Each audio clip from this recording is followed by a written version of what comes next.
Bienvenue sur Life IQ avec Lisa, votre présentatrice. J'espère que vous allez très bien. C'est un plaisir encore de vous avoir ce matin sur la toile. Morocco refused to host European reception centers for migrants. C'est-à-dire, le Maroc refuse d'être le centre d'accueil des migrants pour l'Europe. Alors, je fais cette vidéo pour le Maroc et il faut savoir que Rabat a dit qu'elle ne voudrait pas être un centre d'accueil pour les migrants. Alors, je lis et je vais traduire ça en anglais pour vous, les téléspectateurs.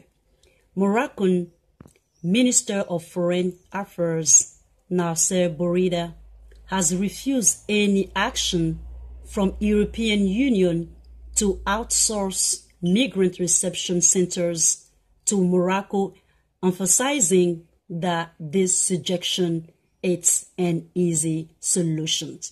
Alors, il faut savoir que le Premier ministre des Affaires étrangères, M.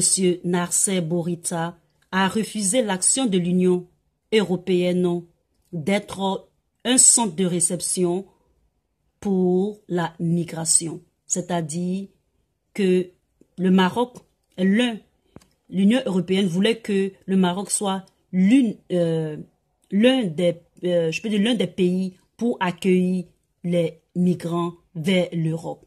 Et le Premier ministre marocain a dit que cela était une solution facile.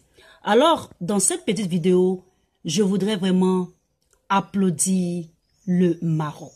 Oui, Lisa sur Life IQ applaudit le Maroc de ne pas s'être laissé jouer à ce petit jeu de l'Union européenne, de créer des crises de migrants comme ils avaient fait pour Kadhafi, et aujourd'hui, ils veulent essayer d'envoyer ça au Maroc pour que le peuple marocain soit peut-être fustigé ou dénigré, etc. Il faut savoir que cette information n'a pas été rapportée dans les sources, c'est-à-dire dans les sources françaises, mais plutôt dans les sources anglaises. Donc, il faut savoir que souvent les informations sont un peu biaisées. Donc, Life IQ ici vous donne cette nouvelle. En tout cas, bravo le Maroc. Car il faut savoir que l'Italie a aussi refusé d'accueillir les migrants et l'Espagne accepte plus ou moins, mais je suis très contente que le Maroc ait refusé. En tout cas, bravo le président, sinon le ministre du Maroc pour cette action qui est très bonne afin que l'immigration ne soit pas encouragée, la fausse immigration, entre parenthèses, qui souffrent ou qui sont délaissés, etc., etc. Encore une fois, bravo le Maroc de ne pas jouer le jeu de manipulation de l'Union européenne. Si vous avez aimé cette petite vidéo, mettez un thumb up pour votre Lisa. Abonnez-vous surtout et faites partie de Life IQ. Bye.